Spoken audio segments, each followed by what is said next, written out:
So welcome. I wish we had more of an opportunity to kind of have a chat, but Danielle, I'm very glad that you can be here this morning, and thank you for joining us. Mm-hmm.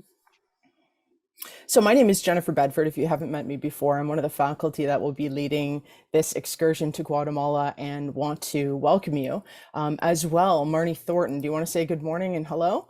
Good morning and hello, everyone. I'm pretty happy to be doing this as well. Completely new experience for me. Appreciated Jennifer's kind of taking the reins, Danielle's guidance, everybody else who's putting this together. And I'm more excited by the day, especially since I just learned that there's a shoe factory and store in Las Orugas, apparently. I love it. We'll have to check that out. Some leather goods. So again, welcome everyone. Our guests this morning, I'll let them introduce themselves in just a moment, but again, wanted to welcome Barry and Danielle and Janine as well. So thank you very much. And we'll be meeting some of our esteemed guests a little bit later from our Guatemalan partners later today. So you can see we're going to do a roundtable. And today we really wanted to gather some past participants and now graduates of Durham College to talk to you about their experience while they're on the ground in Guatemala. So we'll be doing that and having a roundtable discussion as well as some Q&A. So there's been some questions that have come into Marnie and I, and we'll be happy to field those in the second half of the meeting. Just want to take a moment to give a land acknowledgement, and that we acknowledge the land out of respect for the many Indigenous nations that we've cared for and the lands and waters from the beginning of time and still do so today. We extend our gratitude and appreciation for the opportunity to live and work in this territory. And for some of our guests who are there, you're going to probably recognize some pictures that we have up on the ground. Up here on screen right now. Before we get started, I would like to show you a quick video that Ryan submitted to us, and we have some other media that we'll be sharing with you a little bit later after our meeting.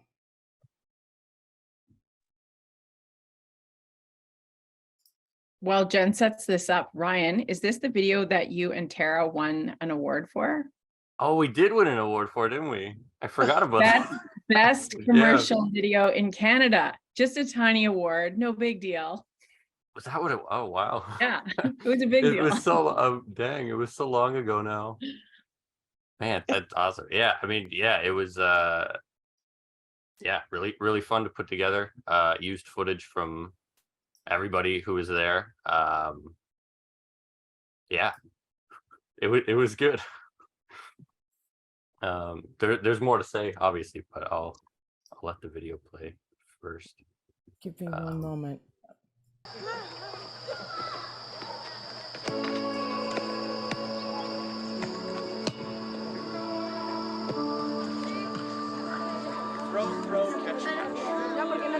When given the opportunity to go abroad, students often have a lot of questions, like, how will this help?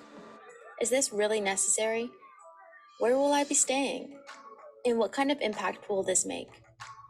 Students Offering Support has those answers. SOS is a Canadian nonprofit charity that delivers transformational learning programs across Canada and around the world through a student-led approach.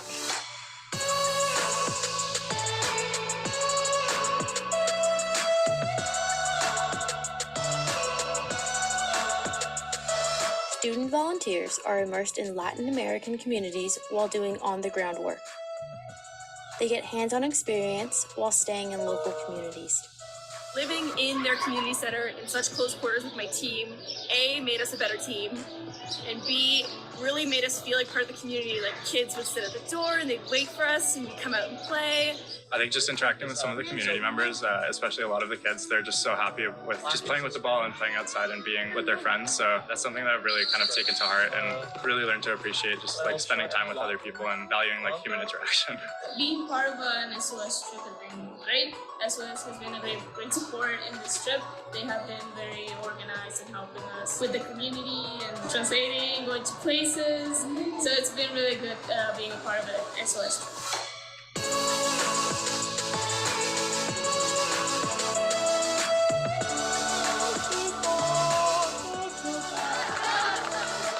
SOS arranges accommodations, flights, meals, and transportation. And staff are there to help volunteers every step of the way, before, during, and even after the trip.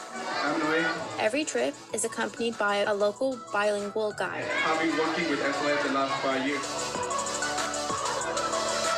My highlight here, I think just interacting with the kids mainly. Even though many of our students, and myself included, we don't speak Spanish, we've been able to learn a lot of words and phrases from the children and interact in a lot of other ways besides through just language.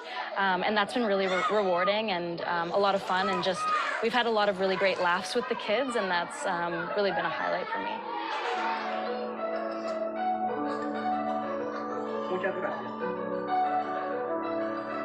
SOS provides 3 meals a day prepared by people in the community. Students work with community members on a variety of projects to meet local needs, such as building a new kitchen for schools and creating a water filtration system to give the communities clean water. Students also have free time to learn more about their local culture.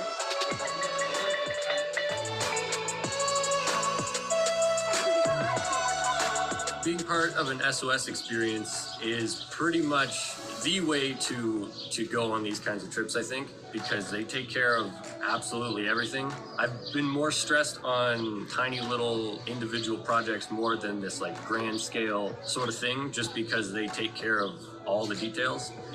SOS trips give students the opportunity to go to a different country and use their skills to help the communities. Honestly, I would say the highlight of the trip was our initial arrival. I knew that this is a project that the community really wanted to happen. However, seeing the extent to which they organized the big opening ceremony and how elaborate everything was, it was really heartwarming to see just how much they appreciated. And honestly, I couldn't have asked for a better welcome.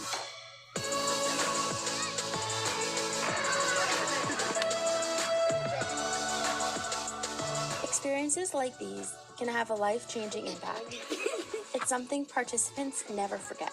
It's definitely worth it to go on a trip like this for your own personal experience. I don't think you would be able to find this experience anywhere else other than the few volunteer organizations like SOS. After an SOS trip abroad, students are often left with one last question. When can I do this again?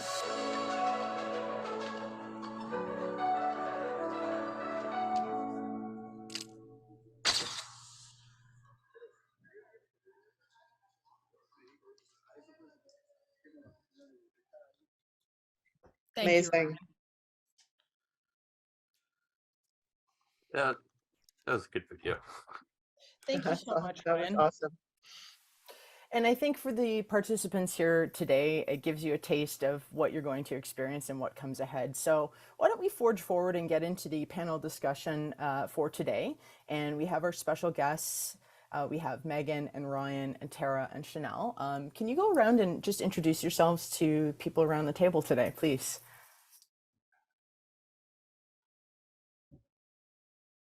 Sure, I'll start. All right, I mean, yeah, you're the hot potato. Yeah, yeah, I was saying before, I was a videography student, video production at Durham College. Graduated a couple months after going to Guatemala, yeah, I kind of joined last minute. They had another video production student on, and he had to back out and recommended me, and I jumped in. So I think I'm the only one out of the group that went that like most people knew each other. I think I was the odd one out who didn't know, and by like day 2, you'd never would have guessed. I think anyway. Thanks, Ryan. Okay, why don't we pass the baton over to Tara? Yeah, so I'm Tara. I was a journalism mass media student. I actually got to go to Guatemala twice. The first time was with my regular class in October, and then I was another last minute addition. I got a text message like 5 days before they left and asking me if I wanted to go again. And of course I had to say yes. And it was probably one of the best times of my life for sure. Thanks, Tara. Okay, let's pass it over to Shanelle. Hey everyone, I'm Shanelle, and I went to Guatemala with the team as part of the Journalism Advanced program. So I went first for web and print journalism and came back for the 3rd year program.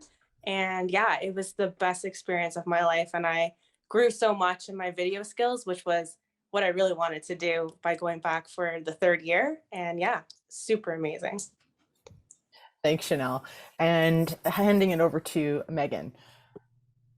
Hi, everyone. I'm Meagan. I'm a former journalism mass media student, and I also went back and did the third year with Shanelle. And yeah, just kind of what Tara said at the end of the video, that the first question you ask when you get home is like, when are we going back, is completely true.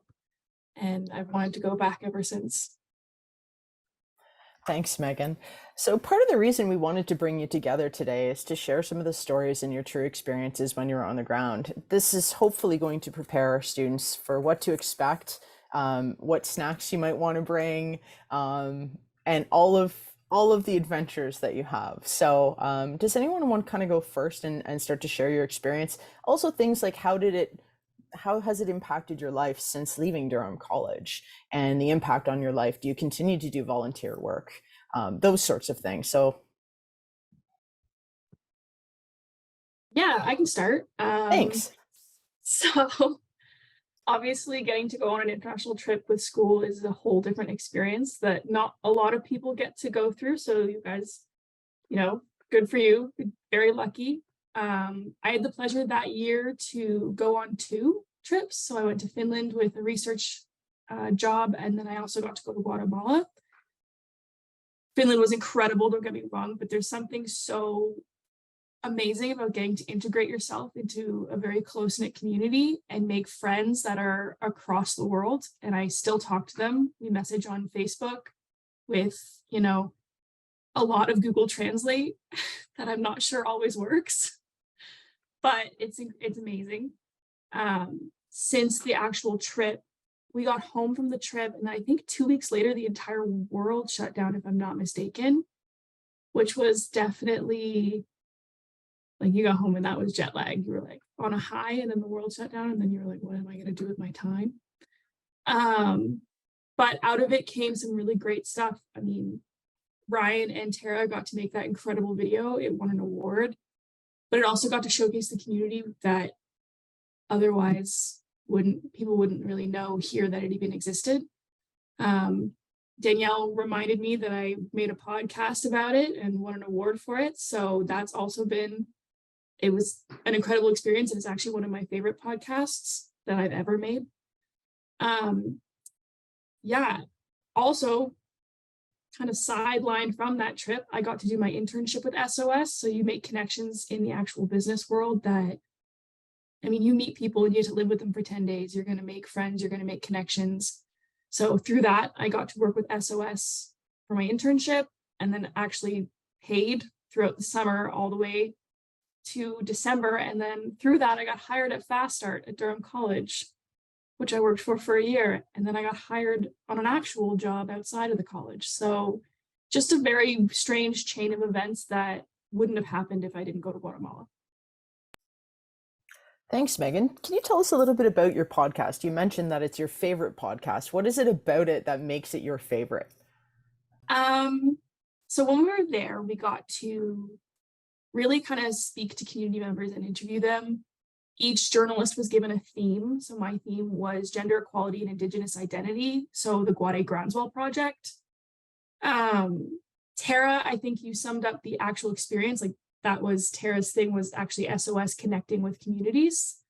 Shanelle focused on the water project that the U of T students were doing and how it was helping the community. But mine, I got to speak to some incredible men and women, but more specifically women, who all in this community have this shared experience of growing up under pressures and really persevering through not only gender inequality, but also because they're Indigenous, they face certain issues there. So the podcast was about that storyline. It was actually specifically about a girl named Glenda and her family. Now she wants to be a doctor. She actually just graduated high school, so she's amazing. I interviewed her and her mom and her dad. And then I had another woman who came on the trip with us as a translator. She was born in Guatemala, but then had to move to Honduras she did the translation of all of the interview clips. So what I did was I had their Spanish in the background, and then her voice kind of came over top of them, so that she could really tell their story, but she's sort of lived it as well. So that's what that was about, was Glenda's kind of journey through school and her mom's experience. And there were so many heartwarming moments filming and recording all of that. I can remember all of us crying in the kitchen, or yeah, the kitchen, I guess it was, after an interview with Glenda's mom. And it was just so hard to sum up into words. Thank you so much for sharing that. Again, we focused on storytelling, building on the foundation that Danielle built. And so when we return in person this year, we are going to be helping elevate that by sharing stories. So it's great to make stories, but now we need to share those stories more widely so that it can further impact these communities and also empower them so that they can use their own voice and their own methods to share their stories widely. So that's where we're picking up from after the last time you were there in 2020. Tara, do you want to talk a little bit about your experience? Sure. So I'll probably talk more about the October experience, since you'll hear about the February experience from everyone else. October was the first time we ever went. And to sign up for the trip, I was kind of nervous. Like, that's totally out of my comfort zone. It was not my plan, but I did it anyways. And it really changed everything for me when it came to journalism. I ended up winning 2 awards. I got Student of the Year for Ontario and also for Canada because of what I did, which was quite amazing. For me, just being able to interact with the communities and being able to spend time with the kids and teach them stuff that was one of the most life-changing experiences for me. It makes me want to be able to go back, and I already have plans to go back again this year to see my friends that I have there. Being able to watch the kids learn, and they get so involved and they just want to keep doing things. They just want to keep learning over and over again. It's so heartwarming to see them wanting to do these kind of things. It was amazing. Thank you so much, Tara. No, it's great to hear this. And for the students who are still at Durham College, this is such an amazing opportunity. Danielle's posting things in the chat as well. And it truly has a ripple effect, not only for students and graduates at Durham College, but for our friends on the ground in Guatemala. All right, Shanelle, tell us, you're an international traveler now, and you talked a little bit about your storytelling behind the lens. So share with us your experience. Yeah, so this was my second kind of international trip. I went to Kenya with Danielle and Jennifer, my first program back in 2018. And I didn't even think I was going to end up going, and then I did. And I was like, this is amazing. And so that kind of sparked something new in me where I wanted to do more video, because that was a documentary that we worked on. And I got to do the script writing and a lot of the interviewing, which was really amazing with all the help of Danielle. My goodness, she's amazing. So I just wanted to go further, right? And so going for the 3rd year and having the opportunity to go to Guatemala, I was like, you know what? I'm going to develop my video skills and try to produce what we made in Kenya completely by myself, and shoot everything and use some video from my colleagues that were also on the trip, and script and voice, and tell the story of how these U of T students were going to help purify the water in the community for this rural village in Las Orugas.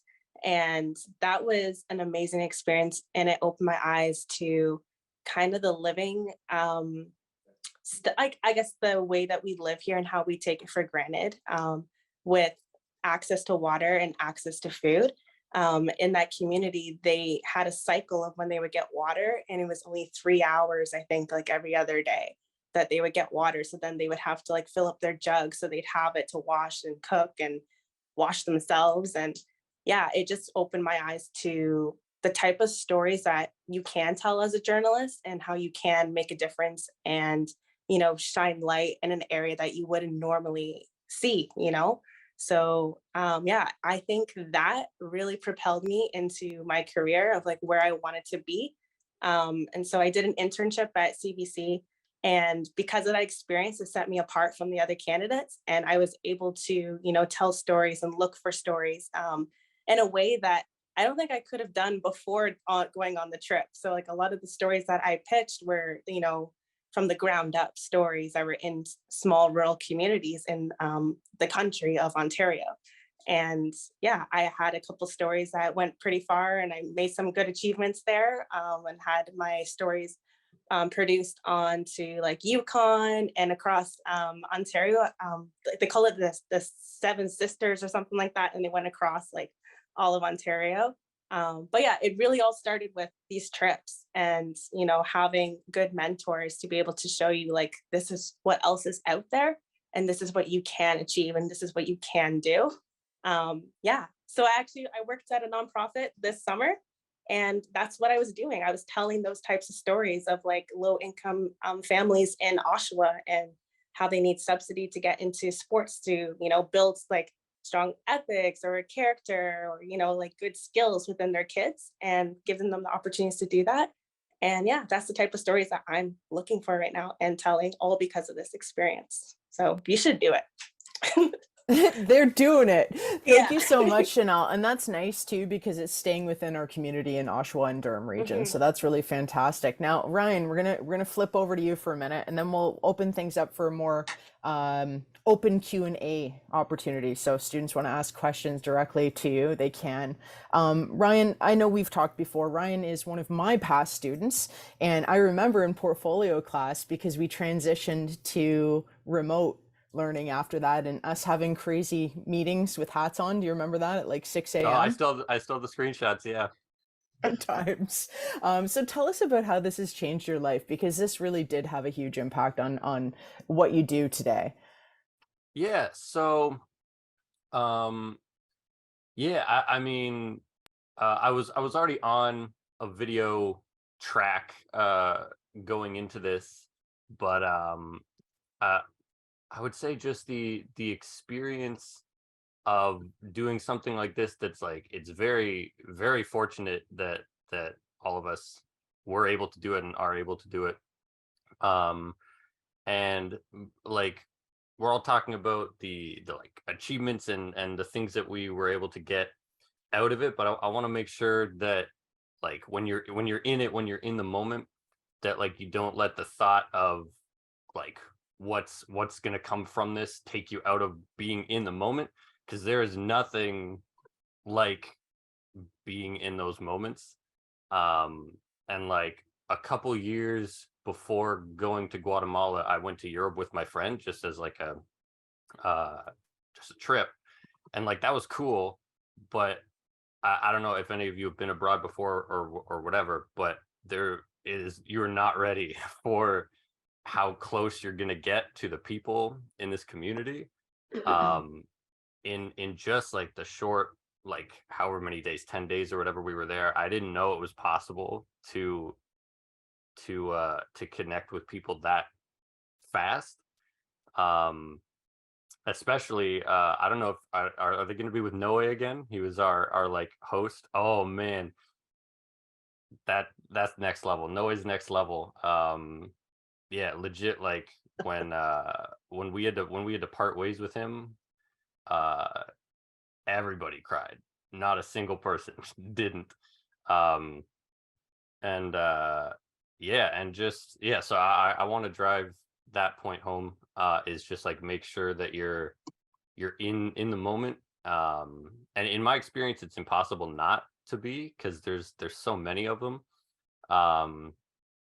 Yeah, like I remember one night Noe showing us how to get on the roof of the building we were like the little room we were staying in, to like look at the stars. And then we might have had did we have like a little dance party up there? I don't remember if we were just, I don't know, it was fun. And yeah, and then actually that same night we saw the Starlink satellites from, I think that's like a Elon Musk thing or so, whatever. But yeah, we saw the star. Nobody knew what they were at the time. And Noe thought that we would know, and he was asking us, and I thought that Noe would know, because I thought it was just something that happened in Guatemala, and nobody knew what it was, and we were all like a little bit freaked out. We didn't find out till we got back what it was, but Yeah, and like there's a lot of the moments you saw in the video, like Calvin impromptu just singing choir music to everybody. Because I guess he used to do that, and so he just did it. Calvin was great. And he actually made one boy cry just from how like beautiful he thought it was. So yeah, just like I could go on and on about all the little moments. Well, And I think Ryan, that's thanks. Sorry to interrupt. I'm yeah. just thinking about other do's or don'ts that our experienced students could share with us that are about to go there, students will take note of. So do stay in the moment, which is great. I think it's really hard for us to do sometimes living the lives that we do here. And I think it sounds like it'll be pretty inspiring to help us learn to slow down and do, as you just said, stay in the moment and really soak it in. What else, do's and don'ts, can anybody offer? Meagan, Shanelle, Tara. Staying present, you really don't have a choice. Like we had a plan, which I'm really glad we had. It was very detailed and amazing. Danielle had that on lock. But like, if we didn't have it, I honestly think we would have played all day long, because that is just, and even when you work there, is obviously collecting all of the stories and stuff was part of us working there, but it doesn't feel like work. So being present absolutely is a must. Another one, don't be afraid to try your Spanish, because like we all had the Duolingo apps and they will laugh at you, but it'll make so many connections for you. I can't speak Spanish at all. Laura knows, I worked with her. She's like, this kid can't speak Spanish, and it's true. But definitely don't be afraid to. And then the other thing, I guess, is we all got kind of sick on that trip. You won't hear us talk about it too much because honestly, it wasn't that big of a deal. Like all of us were probably down for one day at a time each. And we all got the stomach flu. That's all it was just a stomach bug that actually just went through the community. Everyone kind of got the flu that week.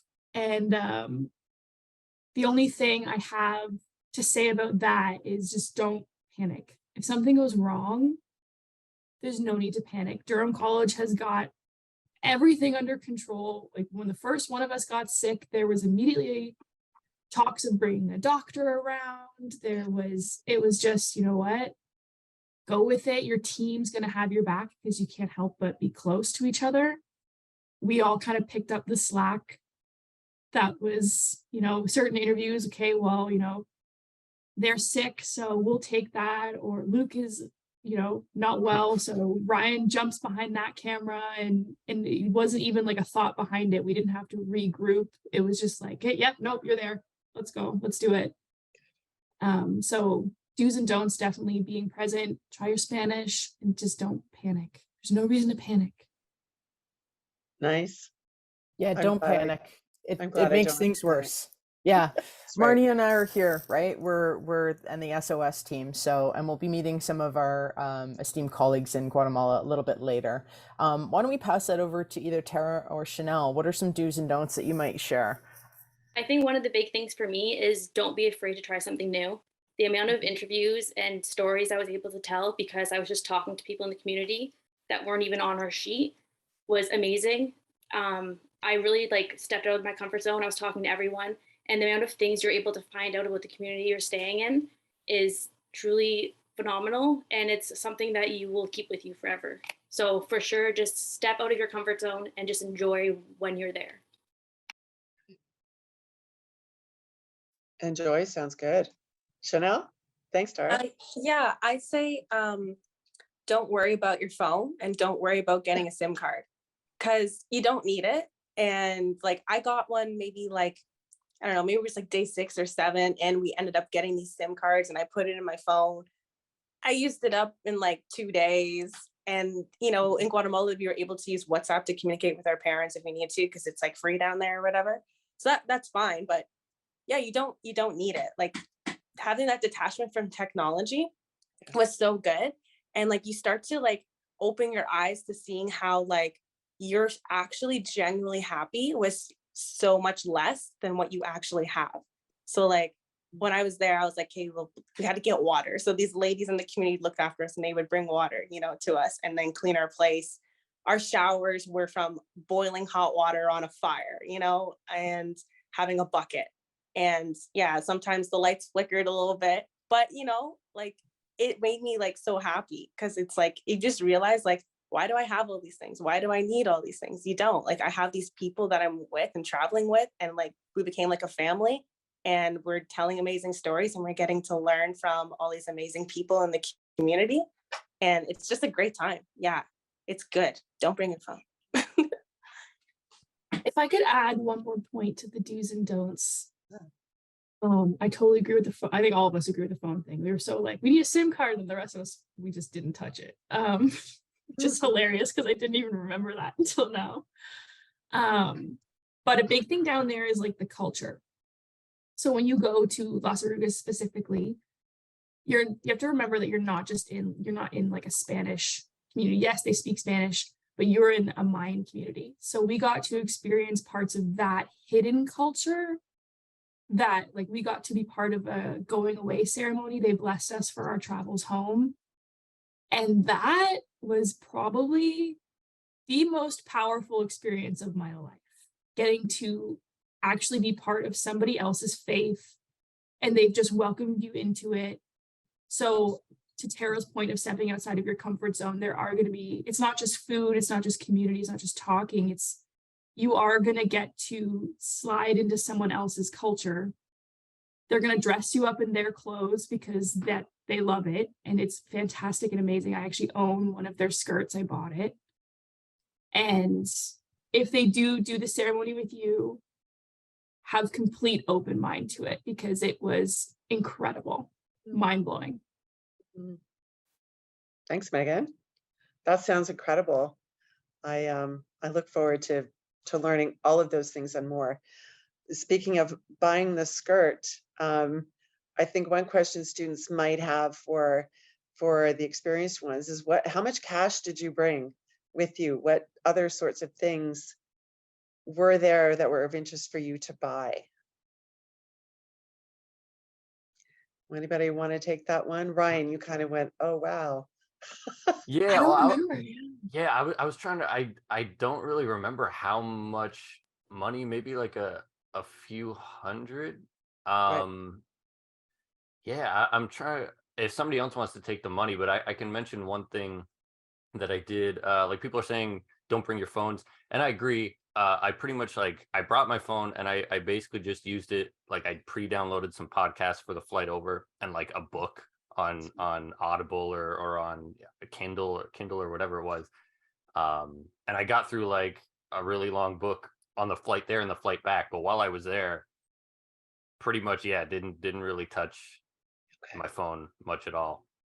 Good to know. But yeah, that's about the only thing I can remember getting use out of, because otherwise, like there's always something happening or going on, and there's never a moment that you don't want to be a part of. So yeah. But Okay. yeah, money I don't remember. There was nothing really. Okay. I don't know. They take care of food for you Right. and everything. So Chanel, maybe. It looked like you had something to offer there. Thanks, Ryan. So the Canadian dollars, it goes a little further down there. So I believe that I took out 200 Canadian, and I think that converted to around like 1,000 in their money. So I was able to buy like my drinks if we were like in town or something, you know, walking around and we just want to stop in a convenience store. Or I did buy a skirt, and that was probably the most expensive thing I purchased while I was down there. Other than that, like a Coke here and there. Yeah, it goes far. So I wouldn't stress about the extra spending money, because everything is provided, and then the money does stretch a little further. So it should be totally okay. So I'm just going to jump in there. For those of you that have not gone to their bank, you should do that soon, as most Canadian banks do not stock quetzale. So you have to go in and order that money, and sometimes it could take 5 days, 7 days, 2 weeks, depending on the bank that you are with. So just a heads up there, to head into your local bank and order those dollars sooner than later so that you have them available. We've also suggested that you might want to bring some US dollars, as Canadian dollars are not accepted as is, but most places in the world will accept US dollars. So something to consider. That's wonderful. Thank you. And again, this, it's not a shopping trip, and our journey this time is a little bit different, where we will have a day with the students to go to markets and look at some things while we're in Antigua. So does anyone else want to add to that? What to bring, what not to bring? Yeah. As far as money goes, I did only bring US cash, and I often had to visit the bank of Shanelle Somers. So order your money. Yeah, order your money. Because I was that student that didn't go in time for their bank to order it. So don't be me. And if you are me, make sure you have a Chanel. Yeah, you can actually get it at the Oshawa Center. Like, they have a ton of it for some reason. So just call ahead and ask for it, and then they'll do it, and it's way faster than the bank. And then I think Megan and I, we actually were on the hunt always because she needed cash. So if I didn't have any, we would go whatever airport we were in, or wherever, like the ATMs, like I would take money out and like convert it for her. Like there's many options. There's so much. Yeah. As far as things to bring, obviously, like your sleeping bag, your clothes, you don't need as many clothes as you think you need. Just to be clear. I think I wore the same 2 pairs of capris, just alternating the whole trip, because that's what you're comfortable in. Pick stuff that's comfortable and go with that. Yeah, keep your bag light, because you have to lug it around with you. So that's your own regret coming back on you when you're in Guatemala and you're trying to like heave your bag over your shoulder. Other things to bring. I wish I had brought a journal. I mean, I guess in hindsight, I could have just recorded myself like talking about the experience, but I wish I had wrote it down. I wasn't a journaler back then, but I highly recommend it. Snacks, bring snacks. Like, you will make so many friends with snacks. You'll make friends anyways, but you'll be in your room at like 10 o'clock at night being like, hey, do you have cookies? It's like, yes, I will give you gum for cookies. And like that. It is, yeah, bring snacks. And then, so many extra socks. If I'm gonna tell you to pack so much of one thing, it's socks. Just don't even question it. If you're shoving them in your bag, think about it and then pack 2 more. Like, that's, they just get wet and they get gross, and that's, just pack socks. So anyone else? Sorry, what snacks do you recommend then? Yeah. So, okay, I recommend conferring with your group so you all bring something different. Okay. That's what we did. So I brought a lot of goldfish. Mine was goldfish. Okay. Sarah had goldfish and Cliff Bars. Bars. Shanelle had all the candy, like, and chips. Besides being a bank, she was also a candy store. I brought granola bars. I also brought goldfish.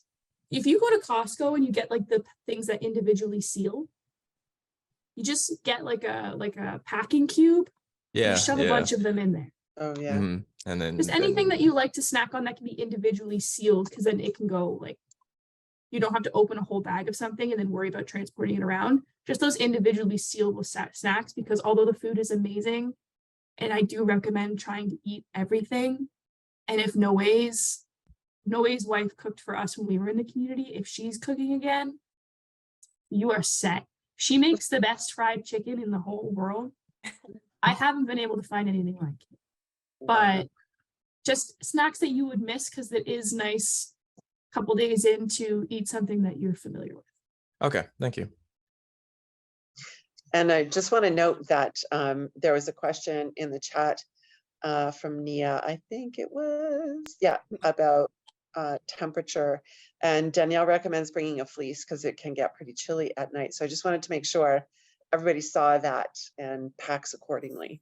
10 degrees. It's not that cool, but it does get cool in the morning. Remember, we're going to be moving at 6 a.m. some days when we're being transported to different parts of Guatemala. So definitely recommend, especially for the flight over too, a hoodie, something you can put on. We're doing red-eye flights. And that may be, so the students who have gone before, what sort of flights did you take when you flew over? Well, there was that time we got stuck in Mexico, so that was fun. The flight there was a red eye, right? I remember we met up at like 3 a.m. or something and drove out there. I think we left very early in the morning. I think it was like a 5 a.m. flight or something, because we Okay. left the college at 1 or 2 in the morning. Yeah. And then on the way back, we missed our connection because we got stuck in a security line for more than 3 hours. So we had 3 hours between flights, and we stood in a line for 3 hours, and we ran to the gate, and we got to the gate, and it was 10 minutes before the flight was actually to leave, and they said, sorry, we already closed the door on you. So then we went and had dinner, and then laid and then slept on couches. And Yeah, I worked on a video in the airport. Yeah, Luke and I got separated from you guys, and we thought that you left, so we were just gonna wait, and then we found you, and you're like, we wouldn't leave without you. Are you kidding? Yeah. So anyway, but the thing I'm getting from all of this is like even the parts that sound like they wouldn't be the best is like, look at the way we're telling them now with like such entertainment. Everything is a story. So even in the moment, if it feels like something is going like not ideally, you're gonna get a story out of it. So in the long run, it's a positive. And if I can just add to what Ryan's saying there too, is really just pack your patience. You know, when we were standing in line and we were all getting really anxious, like, are we going to make the flight? Are we going to make the flight? And they kept opening and closing security lines. And, you know, you just have to roll with it in that moment and know that somehow it will all work out. And it did. We got there and they said we couldn't get on our flight, but they could put us on one at, I can't remember what ungodly hour. I just remember we had to take turns having a watch so we wouldn't miss the flight. Someone would be awake to wake up the team. But yeah, just be patient because things can go wrong. People can be out of sorts because they're either having culture shock or they're just missing home or they're, you know, something has happened that has raised some emotion in them, and then things can obviously go wrong. Like you can all get sick, including as a faculty member, and which is super embarrassing. And then you just have to roll with it, because if you don't, you're just going to have negative memories of the trip. And instead, to Ryan's point, we all, whenever we get together, laugh about us all being collectively ill. Yeah, it's great. It's a good time. It's really entertaining. I'm surprised no one has asked what made you sick. And there was a flu going around the community, but we also committed a sin. You should not eat food that is just that's not hot or not prepared somewhere in a safe kitchen. And we just had to try these mango slices with lime. I was gonna say it was the Mango mango birthday. slices. And they were so good. They were so good. But yeah, anything that can be good. Yeah. Yeah. Anyway, it was our We have a photo, like a selfie. I can't remember who took it, but there was With like the a group mango of the four of you holding a bag of mangoes, like, yeah. And then everybody in that photo got sick like progressively the next day. And I saw that photo and I was like, I think that's what did it. I didn't eat the mango, so I actually didn't get the stomach bug. But I did get, I think, heat exhaustion one day. It might not have been that, but I got I didn't feel sick, but I was just very, very tired. And I took a nap after the Carnival festival, which is what you saw bits of it in the video, where they drain eggs and they fill them with confetti, and then they run around throwing them at each other and smacking them on each other's heads and stuff. Super fun. And then I took a nap after that, and then I was just gonna take a nap until we went out to film the next bit. And I woke up later and I realized like everybody knew that I was like not up for it, so they just went out and did it. Luke covered for me the same way I covered for him when he was sick. Yeah, so just more just pointing towards like everybody's got your back. And yeah, if anything, like, it definitely brought us closer. Just constantly checking in on each other and covering for each other and everything. So yeah, building a community.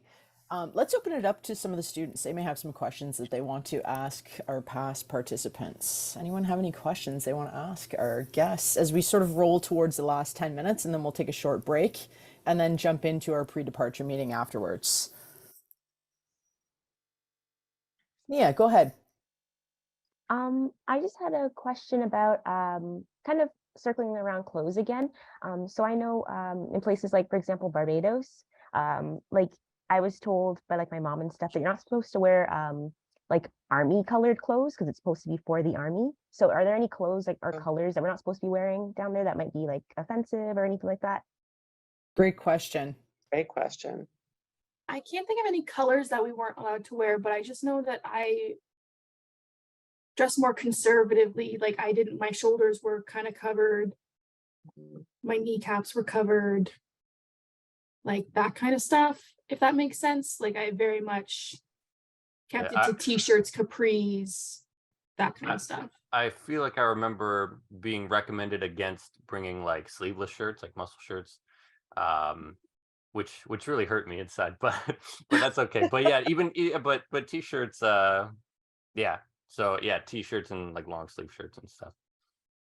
But colors, yeah, I don't remember there being any issue with anything. So things that, I mean, to recommend, I'll let Marnie jump in afterwards, but things like your name brand, big logo, leave those at home. Just wear conservatively.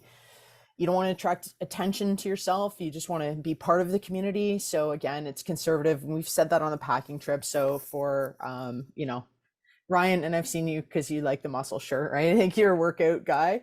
But for everyone else, like spaghetti straps, leave those at home unless you're wearing something that you can put over top or a shirt over top, so that's more conservative. But yes, no short shorts. Again, being respectful of the community that we're in. Passing it back to Marnie.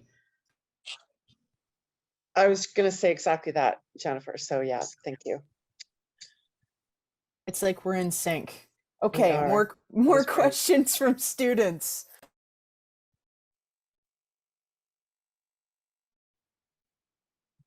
Can I add in something you should bring? Yes. Okay. Definitely bring a ton of baby wipes. Like I went and grabbed like 2 of like 4 of the jumbo packs, because when you're using the washroom there, it's a little different, right? Like you sometimes have to put it in the bin, or if you're in the rural like area of like Las Orugas, like we had a kind of like an outhouse situation and it was pitch black. So you need a flashlight and you need a buddy and you need baby wipes galore, especially if you're sick with diarrhea or anything like that. You definitely want to bring that. And it's just kind of nice to have a baby wipe to like freshen yourself up after like a day of a shoot and stuff. And don't worry about bug nets. I didn't find I needed to bring my bug net. I didn't use it. We did have like 3 other students use them, but I didn't find any like mosquitoes like around me sleeping or anything like that. So that was okay. And do bring, so I had a rare experience. I had some ants all climb up on my foot. And if you know me, like I have crazy things happen to me all the time just cause, I'm like the klutz, I'm one of those people. So all these like fire ants came up on my foot, and I was like lucky enough that I brought like this gel and all this nice stuff for my feet or anything just in case anything happened like medically. And yeah, that was great because my foot did swell up. So we definitely wear running shoes, don't wear sandals, and yeah, just have like a few of those extra nice things for yourself so you can feel nice and fresh. Thank you. That is helpful. And again, we will be having bucket showers. In our journey, we do have flushing toilets, but as mentioned, the tissue paper will always go in the basket next to the bathroom. Doesn't matter what you're doing. That's just the custom. That's very common as you travel around the world. Meagan mentioned Benadryl. So for the folks out there, if you get a mosquito bite, for example, or a bug bite and you start to swell up, do bring Benadryl or the medication that you would use. If you get headaches regularly, because that's just the person you are, make sure you bring your Advil or Tylenol or those things that will make you feel comfortable while we're traveling. Meagan, Ryan, Tara, Shanelle, we're only going for 7 days. So it's literally 2 of those days are travel overnight. And so our journey is compressed. So, but bring the things that make you feel comfortable, as Shanelle was saying. So if you need your peppermint foot lotion, or like, I'm going to bring peppermint foot spray because that's my deal, I like to feel fresh after a long day. Bring those comfort things from home to make you feel comfortable when you're away. And Meagan, go ahead. You can definitely touch on something else. So the biggest thing, I guess, I think all of us can agree on it, to be honest, that was not touched on in like pre-departure because it's more so of a feeling, is culture shock. It's not really when you get there, you're so excited, you're part of this community, you're in it and you're having so much fun. But when you leave, so we were kind of lucky. We went from Las Orugas to Antigua. I'm not sure if you guys are doing that route this time. Yeah, so even that is a very big shock. You're going to be tired. You're going to be kind of coming down from a high, to be honest, because you've just made so many friends and met so many people. And Antigua is incredible. And the people you meet there are amazing regardless. But you just have to kind of remember that even from Antigua to Las Orugas is a whole different world. And like, you find yourself taking a step back of like, wow, like even from here to there is such a big difference. They have so much more, like the school they put so much work into the school in Antigua. It is just incredible, but they have like a full computer lab. And we were just in this community teaching our students how to use just iPads. So just keep it in mind, because when we got to Antigua, a lot of us, we had hit the wall, I guess. And if you're prepared for it, I have full faith that you'll obviously just know what's happening, but we didn't. And then obviously there's huge culture shock when you come home, but the transition from Las Orugas to Antigua really did. Oh, the bus ride to Las Orugas. Do you get car sick? I don't, but there's probably some friends that do. So give us some tips, please. Bring some gravel.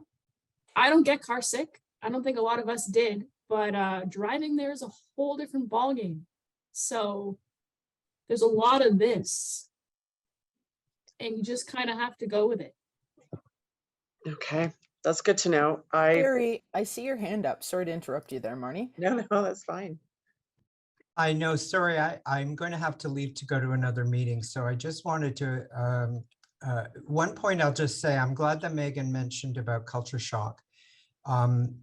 I've had quite a bit of experience with students on these similar trips, and sometimes it can be a bit of a culture shock, and it also can be hard to leave, particularly with the relationships that you build. And so I think that was a good advice from Meagan is but part of this also is about, experiencing the different emotions and that's part of the great thing about travel. And I just want to thank all of the organizers, particularly in our international education department, and also Marnie and Jennifer for their leadership on this. And Danielle as our global learning facilitator, and most of all our partners at SOS. I think this is a great opportunity. Please take pictures and short videos because we want to share them. We're developing a new newsletter in MAD, and I know also for those of you in other faculties that it's important to share. This is the opportunity so that other students can experience through you what you've learned, and that's part of the sharing. So if I don't see some of you before you go, please have a very safe trip. Take care of yourself and get the very most out of this experience. I think as many of those that have gone before have shared, that this will be hopefully a life-changing experience for you and something that you'll remember as an important part of your journey at Durham College. So all the best, have a great weekend, and thank you, Jennifer and Marnie, for inviting me this morning. Sorry I have to run. No, thank you very much, Barry, for coming and for that commentary. That was great to hear. Thank you. Okay, take care. Bye-bye. Bye for now. So Meagan keeps dropping hints, tips into the chat, which is fantastic. That's correct. And for my That's video great. students, you're going to want some corded headphones because remember, cameras don't connect with cordless headphones. So if you're going to be behind camera with a few of us and you want to bring your own headphones, make sure that it has a cord so that we can actually plug it into the recorder so we can, and I'll have some headphones as well. But we are hitting the 11:30 mark, and I see that we didn't get to introduce her earlier, but our Associate Dean is here, Maureen Fearon-Tapper. Do you want to take a moment just to say hello to some of our guests and just kind of open it up as we roll down with our student panel and into our next meeting? Yeah, so thank you for the invitation and my apologies for joining late. I'm the reverse of Barry. I was coming out of a meeting, so I'm sorry. This has been really amazing, and I have to say I've been living vicariously through the stories and the video, and what an amazing opportunity. I do hope that the students who are about to go have paid close attention to the impact that this has. This opportunity, not just for your immediate course, but the pathways and the ways that it can adjust where you thought you wanted to be and what your focus was. So as you approach this opportunity, please go with your shutters moved from this to this, right? And just look at the full experience and full opportunity. And you've got some great faculty that are going with you and supporting you. This is a well-established program, and I wish they had it when I was a student way back when. So thank you so much, and I really look forward to hearing your experiences and seeing your stories and how it's impacted your academic journey here at Durham and even beyond. So enjoy it, and as Barry said earlier, be safe. And have fun. All right. Thank you very much for inviting me. Thanks, Maureen. Bye-bye. Thank you. All right, so Marnie and we've got a few minutes and then we will take a short break so everybody can get up, stretch their legs, refresh their coffee before we jump into the final preparations, and we'll release our special guests back to their day. Any final questions that you might have for our friends who have been to Guatemala before, including Danielle? Yeah, Nia, go ahead. So I had kind of two questions. One about do any of the past students suggest any sort of shots that we should get or anything like that? Like, would you recommend anything? And then also the other part of that doesn't really apply to the past students, but more for this new group in terms of like vaccine requirements for like COVID and stuff. Like, do we need to show that, have that on us, that kind of thing? So in the chat, we've talked about this at the final one. So I mean, we can discuss things like vaccines. That's really a personal choice. However, when they came back, Nia, that was when the pandemic was just starting. So there was no vaccination back then. Right. But to our friends in the International Education Office, any recommendations for Nia's question about having to prove that we have our COVID-19 vaccine? Great question. I can jump on that one. So my advice is actually to print or have if you are taking your phone with you, have it there, the proof of vaccination, because sometimes they will ask for it. Or you can just print it and then, yeah, put it in your luggage. Or if you're bringing your phone, I like to keep it on my phone. I have it and it's really easy. I can just show it. Also, lots of times now, they'll give us physical tickets when we fly, but many times you can have them in your wallet if you're using iOS or some other phone form of technology. A couple of things in the chat. Dukerol, I definitely recommend that one. There is a shortage in Ontario right now, so you kind of have to hunt that down. I know a few of the students, we've been talking about that. I had to go around looking for it. Dukerol is a live vaccine for cholera and a few other types of bugs that can give you, and I'm just going to say it, diarrhea. So I'd highly recommend it because when you're sliding into home, you don't want your pants to foam. Yes, I just recorded that. I got Dukerol for the trip and I've already done it because it's good for 3 months. They gave it to me at the clinic up in North Oshawa at the Walmart. So I Great. know they may That's a have. good one. Good to know. Dukerol, if you do 2 doses, it actually lasts for 5 years. So, and if you do 1 dose, just heads up. I finished my 2nd dose this week, Jess. So on Wednesday.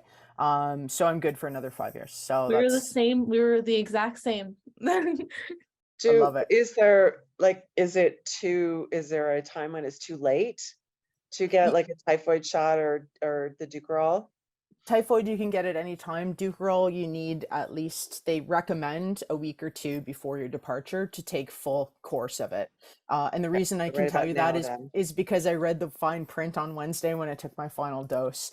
Yellow fever is not required. Yellow fever is not a required vaccine for Guatemala, only if you're traveling from a neighboring country that does have yellow fever in it. There is no yellow fever in Guatemala, not a required shot. So don't worry about that one. Okay. So that's pretty good. But yeah, I'd highly recommend Dukerol, and then all of your regular vaccinations. Megan's got her hand up, and then what we're gonna do is we're gonna say goodbye and take a quick break. Okay? I want to say goodbye, like stretch your legs for 5 minutes, and then we'll come back. Okay. Megan? Sorry, this might be a silly question. I just I've never done bucket showering before. So is like a bathing suit something I should like think about bringing with me just so I'm not like standing around naked in front of everybody here? What's the Got vibe you. there? I've got you. First of all, Great you spell your name the right way, Megan. I just want to I say was about that to out say, loud. great. I noticed that. That's so fun. I love that. Bucket showers is an art form that you will master when you're there. We didn't wear bathing suits, I don't think. I didn't. There's a shower curtain. Like you're in a stall with a shower. They give you a bucket of like cooled water mixed with warm water, like hot water that they boil, and like a cup to dump it on yourself. The thing I did, which I don't use this shampoo on a regular basis, like it's not my normal shampoo, but I used it for Guatemala. I went to Lush and bought the shampoo and conditioner bars. Smartest decision I ever made. You can do it with just like little travel sizes, but like the actual bar was so easy. And you just dump water on, wash it through your hair. You're just trying to get sort of clean. It's not like a spa thing, just clean enough so that you can continue on with your life.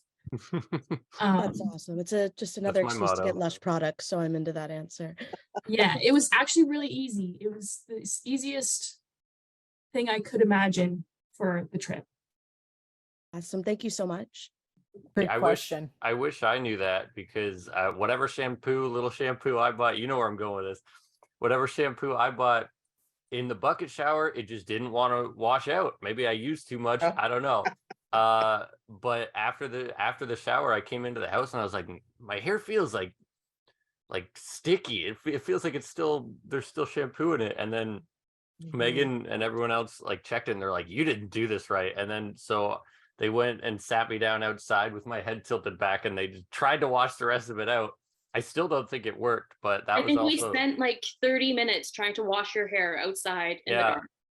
Yeah. So with a flashlight, yeah. There's some video clips of that. But yeah, just another story. It's just stories everywhere. Is it yeah. out now? Ryan, did you get it out by now? I think so.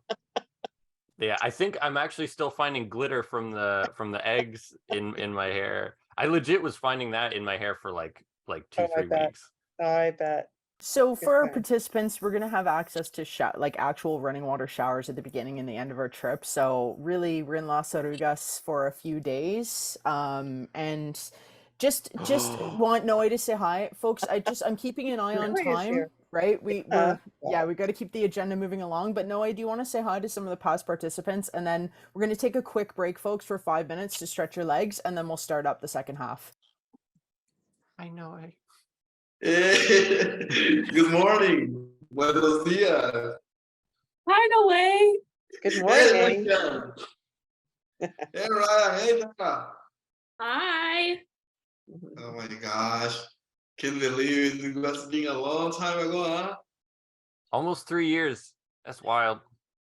Hey, yeah. I have a meeting with the parents because today we signed the contract with the new mentors who will get scholarship. And we were talking about our last group, like you were in 2020 here, and it was just amazing. Oh my gosh. So I'm very excited. And hi everyone, my name is Noe. I'm from Guatemala. I'm from the community of Las Arrugas. And I'm so glad to be here. Thank you for the opportunity. Thank you, Noe. So I'm going to Can't wait pass to it meet back you to in person. Yes, absolutely. Thanks, Danielle, for being here today. We really appreciate it. Yes. And I'm just going to pass it over to Marnie. Marnie's going to, we're going to wrap What? it up and take a quick break. Yeah, this has been incredible, everyone. Thank you so much for sharing your stories, your tips, do's, don'ts, your experiences. It's been beyond helpful and very inspiring. I was hoping to get to ask you a little bit more about the actual lessons that you were teaching and that sort of thing, but I know we'll have our own fabulous experience and you have sort of greased the wheels for us, which I'm pretty sure all of us have appreciated, and we'll keep all of these tips in mind. I've been writing things down madly while you were speaking, and we'll be reminding everyone of your wisdom as we go along the way. So thank you so much. Have a wonderful weekend, and maybe our paths will cross again soon sometime. So take care, everyone. And then, so in 5 minutes, so I'm going to pretend, well, it's 11. In 11:46, 5 minutes only, we will regroup back here and have a chat maybe with Noe and meet Isabella as well. And I'm looking forward to that in 5 minutes. So we'll see you all then. Thanks, everyone. Bye. You're in See you good hands soon. with Noe. So we've heard, yes. Bye. Thanks, Ryan. Thanks, everyone. Where? Everybody here, hand up, camera on, type in the chat. Cool, thank you. All the trauma from teaching online for 2 years. I know, really? I mean, I'm feeling like I'm talking to myself all the time, but this is great with these faces. Very nice. It's lovely to see faces. And is. this leads us into our second half of the meeting. So I am recording this again. And Marnie, I'm going to pass it over to you so we can meet some Okay. of our friends in Guatemala. Yeah, I'm really excited to see and happy that Isabella and Noe could join us here today so we could meet them at least virtually and say hello.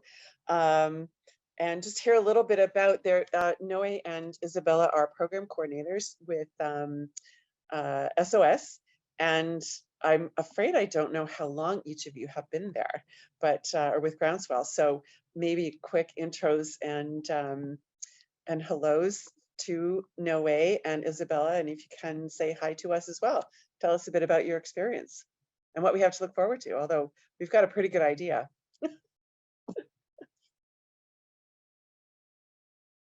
Maybe Noe, would you like to go first? Yeah, I don't know if you can see me. I don't know if okay, sweet, sounds good. Well, my name is Noe Cal. I'm from the community of Las Arrugas. You know, I'm in Guatemala. I have been supporting or working with SOS since 2016. You know, I have receiving few teams from volunteers from Canada, and our last team here in Las Arrugas was in 2020. You know, and after that we couldn't receive more teams because of COVID. I'm very excited, you know, to have you guys here. Right now, the weather is beautiful. It's a sunny day. We are in the avocado season and the mango season too as well. We have a lot of activities that we want to do with all of you.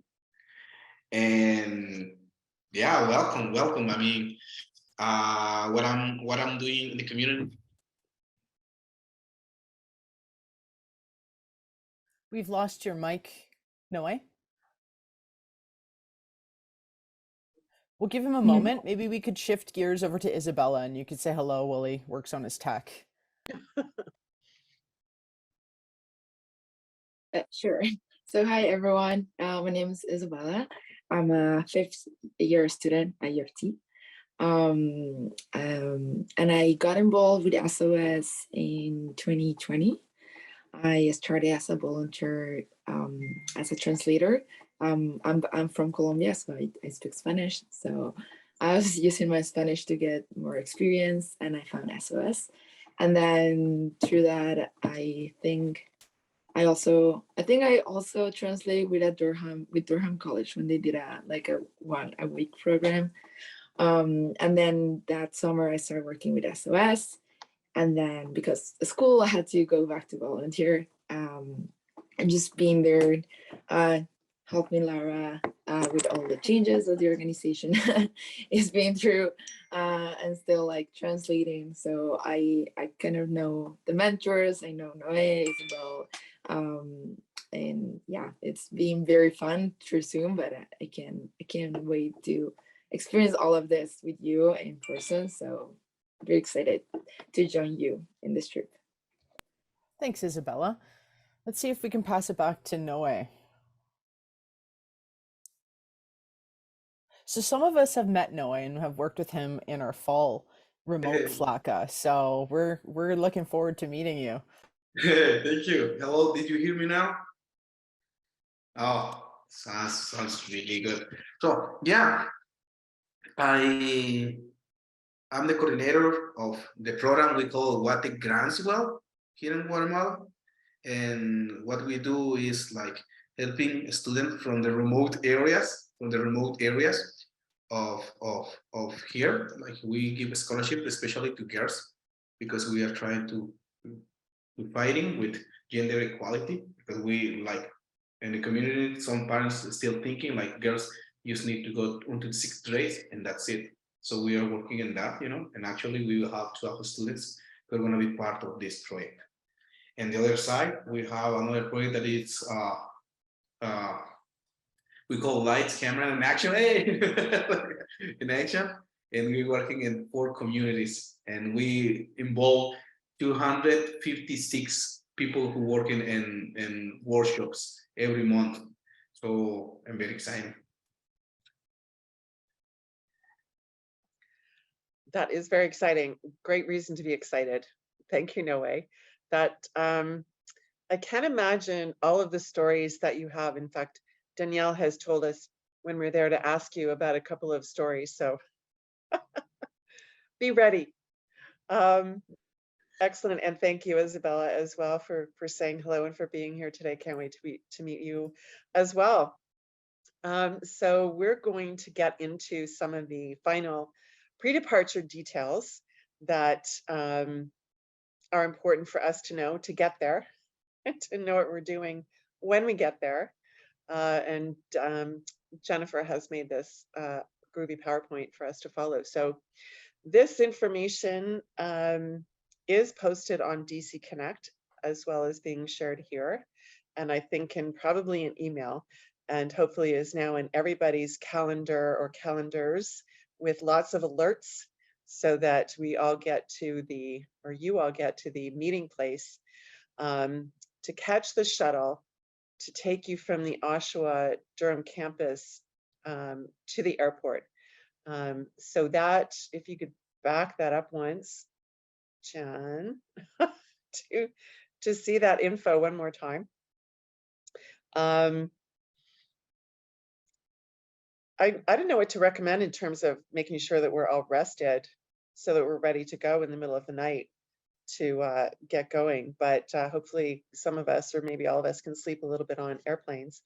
The shuttle will be waiting for you. I believe Janine had said 9:20 sharp to be there to get to the airport in time. So I would recommend aiming for maybe 9 o'clock.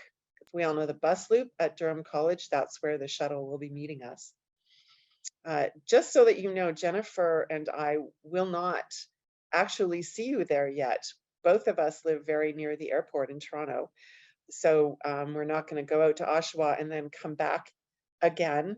but we have asked Shane and Sarah Vardy to just take care of any check-ins when you get to the shuttle, to make sure everyone is there, to make sure that everyone has their passport. And as noted, that if anyone is late, you will probably miss the shuttle and will have to make your way to the airport on your own. So we're heading to Terminal 3, Aeromexico, and that is, of course, the Saturday night that we start our journey. We have the WhatsApp group set up, and that can be our communication channel to make sure questions are answered, that we all know where we're going and can coordinate if need be. And apparently we have our contact with the shuttle, with the shuttle service is also going to be on the group, so that he will be in the loop at the bus loop. I had to do that, sorry, to get the shuttle to the airport for all of us. So there's that really important information to get us going. And then departure, I think, is the next slide. But then we come back home on March 5th, 4th, 5th. I don't know why I keep getting these things mixed up.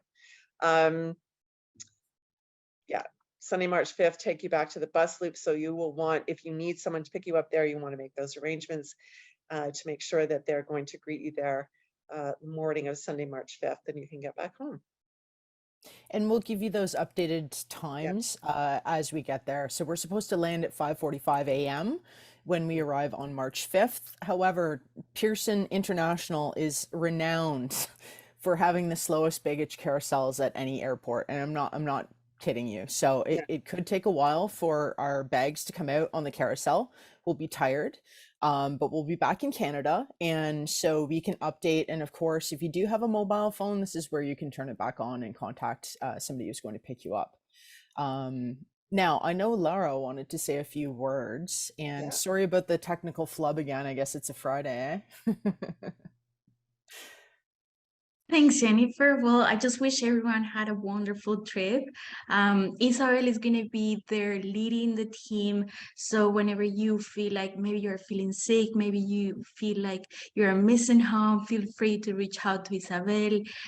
She's there to help you. And then we have Noe, who's awesome. You have read and you have heard what people are talking, what people are saying about Noe, and he's always like that. Like, he's super helpful. Feel free to reach out to Isabel whenever you need to. And we are going to be connected. Like, every time you need something, just write out in the WhatsApp group. You're going to have time to reach out to family members and say you're okay. We also prepared some pre-modules, and they were uploaded into DC Connect.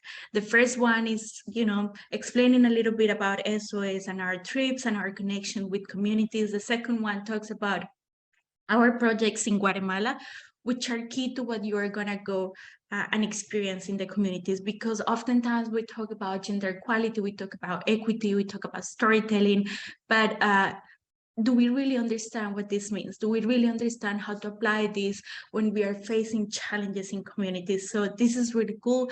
And then the third module, it's about let me just go. The third one, it's about Guatemala. So you are going to find about the climate, about the currency, about history, everything that you need to know about Guatemala, and especially about the community of Las Orugas. Okay, so if you go to that PowerPoint presentation, it talks about Las Orugas, about, what will you find in Las Orugas? And the last but not least module, it has important information about this upcoming trip.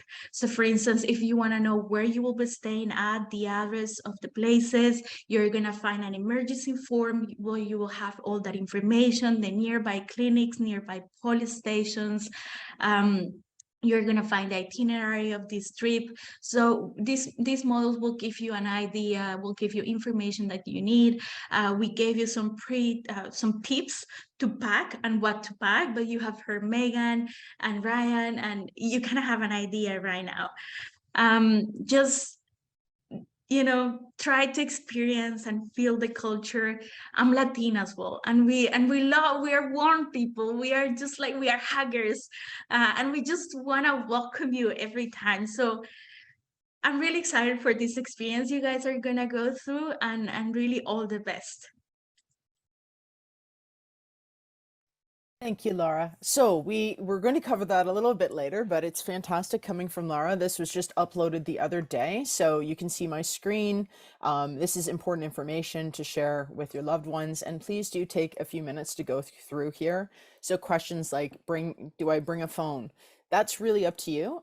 Some of you, especially my video and photo students, will be bringing cameras as well. After today, I had asked for participants to fill out a survey, so we have an idea of gear that we need to bring. So I'll be reaching out over the next week to students individually about that, if we need you to do that. But in terms of packing tips, right here, Marnie, is there anything you want to add on to that?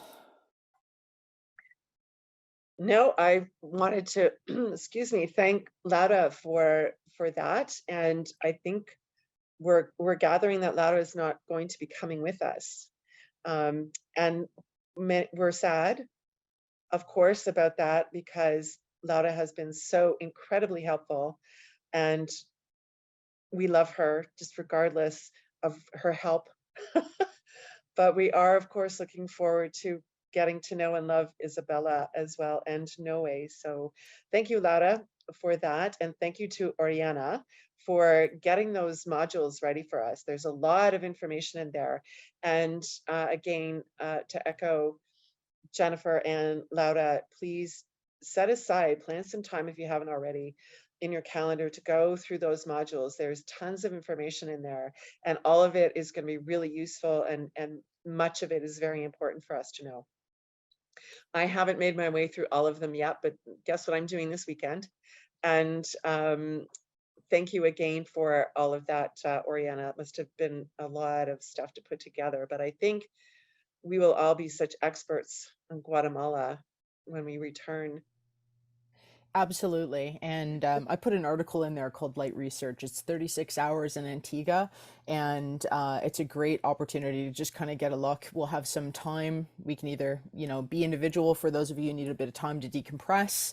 But we're going to encourage you, buddy system all the way. So just moving forward, it's incredibly important when we're in the airport, you're always with someone.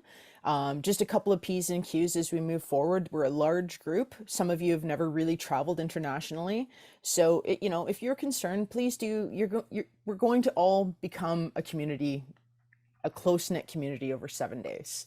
So if you're feeling uncomfortable or if you're feeling elated, please feel free to share that with the group, and know that we're all in this together, and that the best way to move forward is to move forward as a team. So if you do have specific questions, by all means, do reach out to Marnie and I. Moving forward, and of course, hold on, I'll stop sharing my background, but to talk about WhatsApp, for those of you who haven't joined, Oriana, thank you very much for setting up the groups. Noe and I were sending pictures back and forth last week. He was saying it was 60 Fahrenheit, and it was minus 17 here where we are, and I was ice fishing. So Noe, I actually made a snowman. I'm going to share with the students when we get there what we were doing in my backyard a few weeks ago, just to share the experience. Any questions about the WhatsApp? What's up? Perfect. So moving forward in our agenda, that's covered. DC Connect, we pulled that up on screen earlier. So that's the pre-departure modules that we were discussing. And Laura, thank you again. And I just want to say we will miss you, because your energy in our fall FLCA, having the opportunity to work with you. But Isabella, we are looking forward to having you, and I'm sure you're just going to knock it out of the ballpark. So I can see already with your smiles, you have similar energy. So I like this. And that was the fun thing about working with you, right? Is that high energy, and folks who had the opportunity to work with Laura, we just say thank you very much, and that we understand that you have business here in Canada, but we will look forward to working with Isabella. And a baby. The baby, of course. I just couldn't leave her alone. I was like, No. No. Of course. We understand. We definitely understand. So there were a few questions that came in from students. So again, we had offered if you weren't comfortable or didn't want to ask them in person, that we would absolutely pull those up. So I'm just going to pull up a few questions that have come up, and then maybe that will trigger some more questions for you as we spend our time at 12:05. So we've got about 20 minutes left. In terms of packing, so there were questions coming in about packing and what should you bring on board.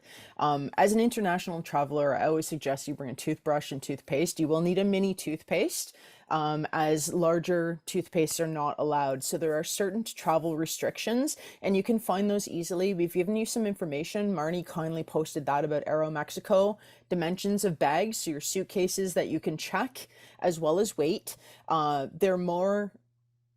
They usually weigh checked bags. They don't often weigh bags that you carry on board.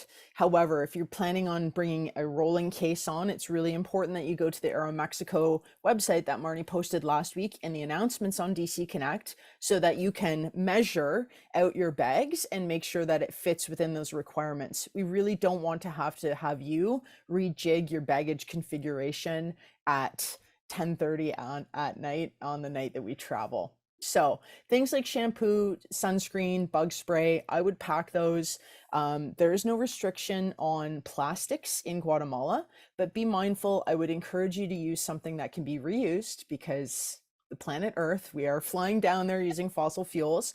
So, but if you have a Ziploc bag, that's always a good idea to put anything that can leak in something that will not leak into your baggage, onto your socks, t-shirts, etc. In terms of technology, anything that you bring with you, and we didn't really get into the charging situation, but maybe Noe could speak to this.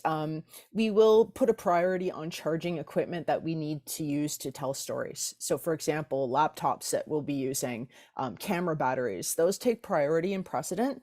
But again, the way that this trip is structured is that they've worked carefully to give you some more leisure time.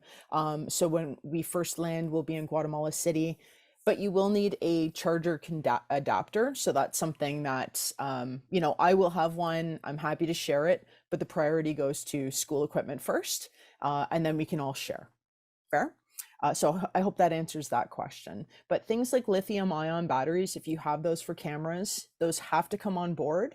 And any of the school cameras, I will personally be either carrying them myself or asking another student to, because batteries are heavy. But any lithium-ion batteries, computers, do not pack cameras, do not pack lenses, do not pack computers if you're planning on bringing them.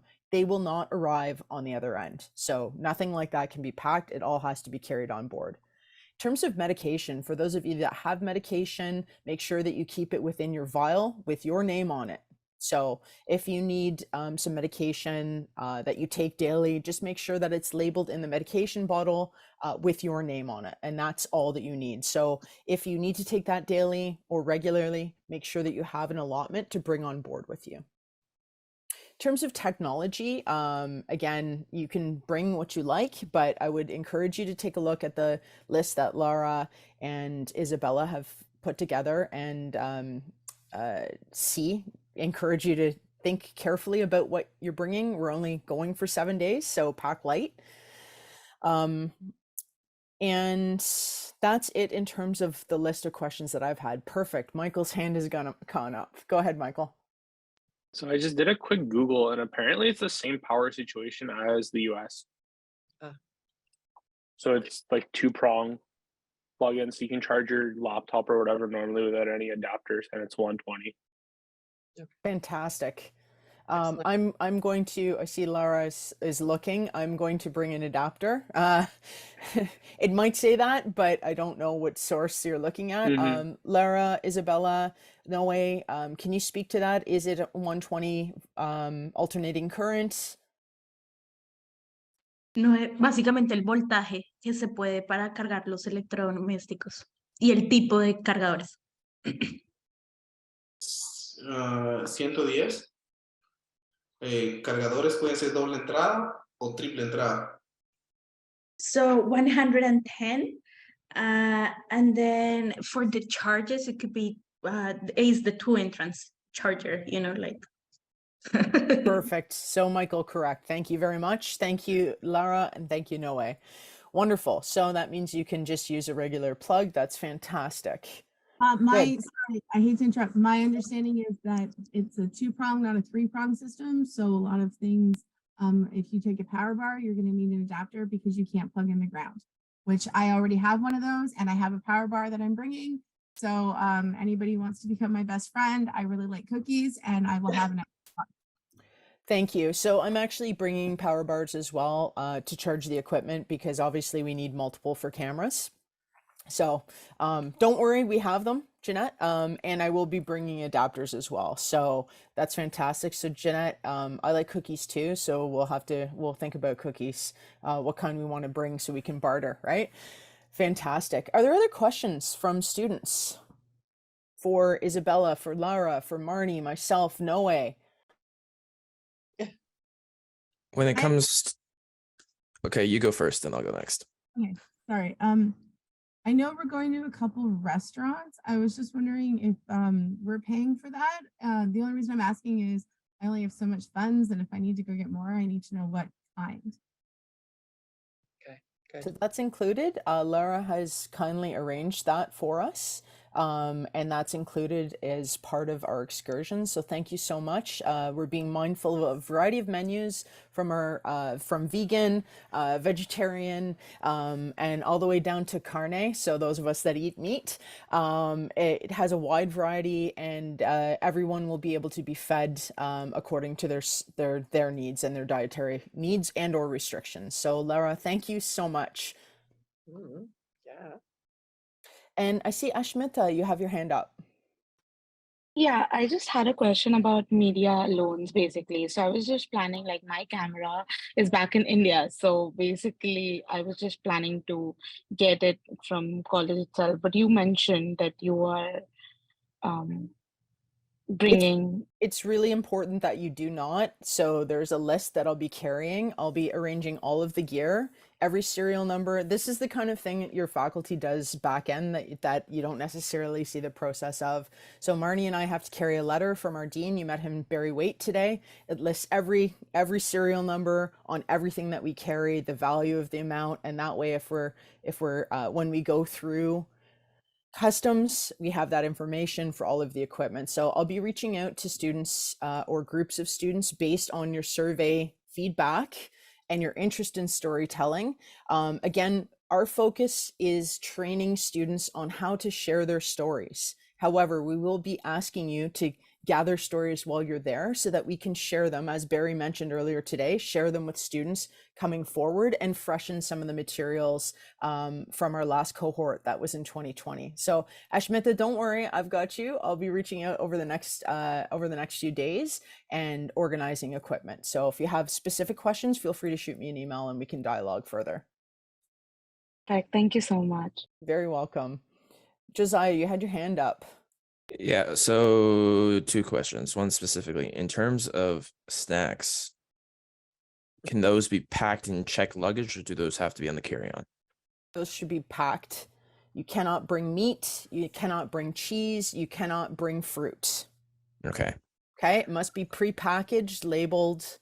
It's really important. So, if you go to Bulk Barn and you decide you're gonna like load up on a bunch of whatever, wheat puffs or something like that, it should be labeled. So make sure that you have labels on there. And that way, when we do go through customs, we are going to be landing in Mexico City. For many of you, this is going to be one of the largest airports that you will have experienced in your travel days. It's very large. It's bustling. Mexico City is one of the biggest cities on planet Earth. So you have great guides in myself and Marnie taking you through these destinations. So snacks should be packed.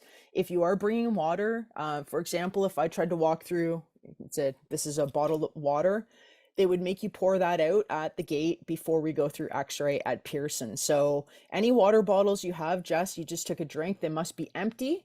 You cannot bring liquids on board. You can purchase them once we go through security and get into the main terminals. Okay. Great questions. And then I love the snack questions. Keep them coming. I love snacks. Okay, well, and then question for Isabella. So you're a student at U of T right now, so you're around Durham College at times or so? I mean, just to meet you in real life. I mean, we're meeting right now, like we'll see you when we go on the flight, but I mean, if I wanted to, I mean, my Spanish kind of sucks right now, but to chat about Spanish stuff, so no. I don't I don't think I'll go to Durham before the Okay, trip. okay, Like yeah. we'll meet in Guatemala. Yeah. But like feel free to DM me, text me about Spanish. Anything. Okay, yeah. I'll send you videos or I'll teach you myself. I know like I'm from Colombia, so there's some words that are different Yeah, that are from different. Guatemala, but I'm still like I do know them. So like if you want phrases for the airport, like as Jennifer was saying, like in Mexico, it's huge, and like Yeah, if you need yeah. help with anything, like Mhm. seriously, feel free. I know we don't know each other yet, but just feel free. Like don't hesitate or like be shy or like it's like Yeah, any thank you. video. Mhm. And also my semester is very chill, so like literally anytime you need help or you want any questions, let me know. Okay, thank you. Great questions, Josiah. This is our final meeting before departure. The next time we'll be seeing Okay. each other is Will at be. Pearson, unless we see each other in the hallways before then. Again, I'm going to be calling a couple of small pre-production group meetings based on students' responses from the survey. So if you didn't respond to the survey, we were asking your interest in storytelling. Do you want to capture Indigenous music, song? Are you interested in dance? Heidi is organizing an art project, so she's going to be working on a project like that. Some of you are interested in post-production, so the graphic design of, say, titles and things like that in a video. We will be making a video while we're there, and we will be capturing that. Again, we want to freshen up the material from our last cohort, and it's really important that we capture the stories and your experiences while we're on the ground. So we get to make our own stories based on our trip, and so based on your feedback, I'll be reaching out. Marty and I will reach out to you over the next week and just tighten up the nuts and bolts there. Any other questions? Yeah, that's great. Thanks, Josiah. Plan to be. Yeah, and having enough content, right? Because I mean, they don't have. I mean, they have a lot. I muted Oriana. I guess she was on a phone call. So, other questions? Are you getting excited? I mean, I'm super excited. We are looking forward to. Isabella, I know Lara was going to fly a few days in advance, so it's Marnie and I that will be accompanying the group to through Mexico City and into Guatemala, correct? Great. So Marnie and I will be your guides. We're looking forward to it. It is a red-eye flight, so thinking about comfort, just from experience in flying, some of you might feel comfortable wearing fleeces or jogging pants, something snuggy, bringing an extra pair of socks so you can take your shoes off and put some socks on. I'm going to be bringing a small blanket with me, and it's not uncool to have one of those neck things. So that I don't sleep well on a plane at all, so when I do catch a few winks, it's nice to have your head supported, especially if you're in a center seat. I don't know the configuration of the plane that we're taking, but very likely it will have a wider body center, probably 3 or 5 seats in a row. So some of you will be in the center. So when you have to get up and stretch your legs, you're going to have to wake people up. It's a red-eye flight. So they will dim the lights. There will be entertainment available for you on the plane. Good to bring a book. And I'm super excited. There's a question here. Oriana. No, you didn't miss a question.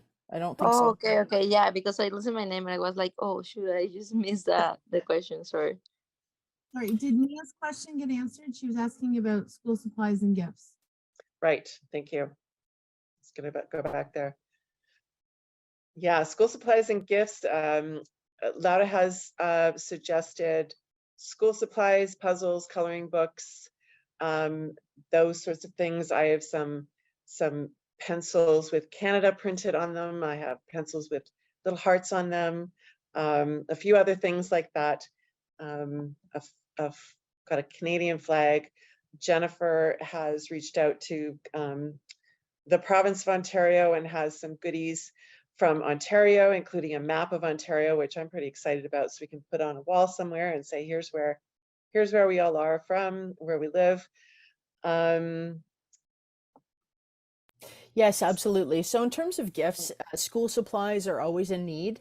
And if you have things that you can gather, what we'll do is we'll give them to Noe so that he can distribute throughout the community so that it's fair for everyone.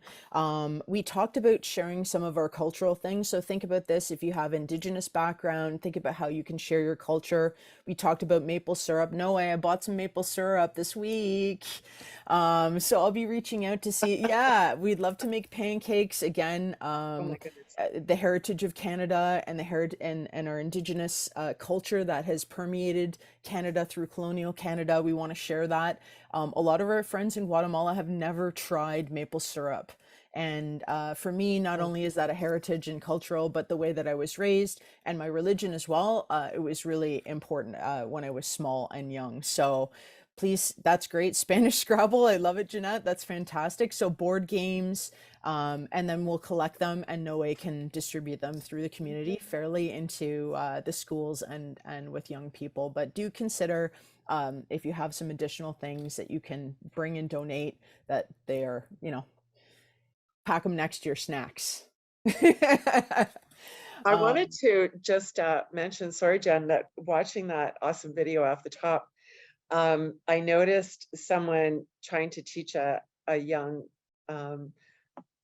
student how to juggle. And I thought, oh, wow, that could be such a cool thing. And then so I was just going to put out there, if there's some special talent like that you have,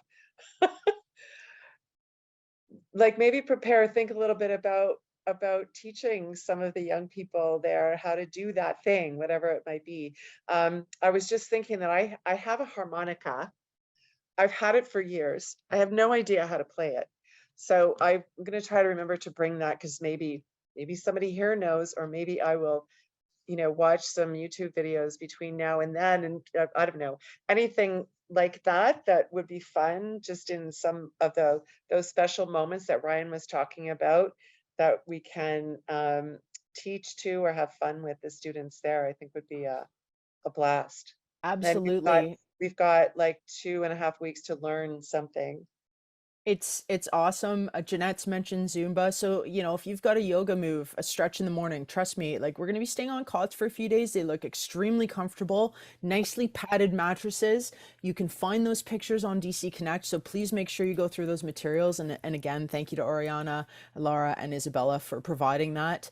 So you can actually have an idea of what we're going to do. But yeah, special talents, yoga moves. I'm bringing some cards so we can play some cards. I'm going to bring a couple of books. And before we go, we did want to talk about speaking. So we have an agenda, and Laura shared that with us a few weeks ago.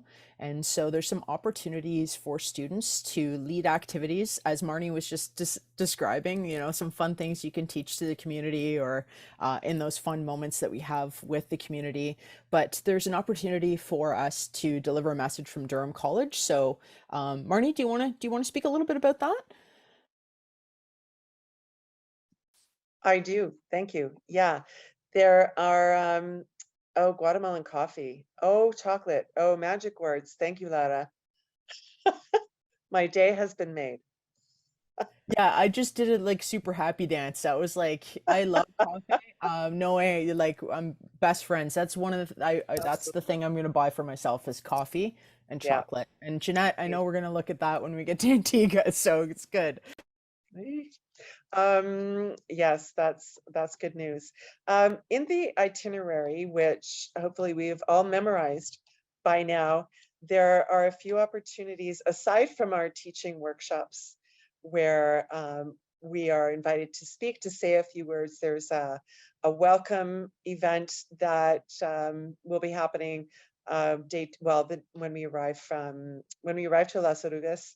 And just looking there, led by community members, and there are some words an opportunity for us to say a few things. So also, when we're leaving the Las Orugas community, and Jennifer and I were thinking that one of us, so Jennifer or I, will say something in the hello, and the other will say something in the farewell, but also would like to invite a student to accompany us in those moments. So if anybody wants to volunteer to say a few words when we arrive at the welcome event in Las Orugas, and or say, thank you, Megan, or do something the same when we are leaving.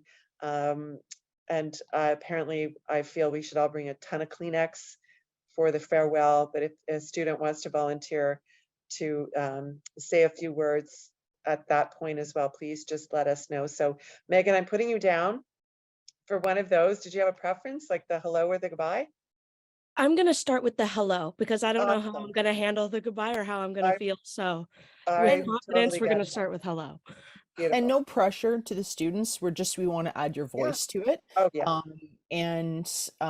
That's fantastic. Thank you, Megan. And maybe some of you will decide that you want to say something as well, and we welcome that as well. So yeah, I mean, if you may want to be thinking about it, of course, during the time, like Megan will be probably thinking about what will I say at the hello, and then during the flight, you'll think, oh, maybe I'll say this, and it will evolve. And so totally, as Jennifer said, if at any point you want to feel that you have some words to say, stand up and say something. We have evening reflection sessions as well, which are full of opportunity.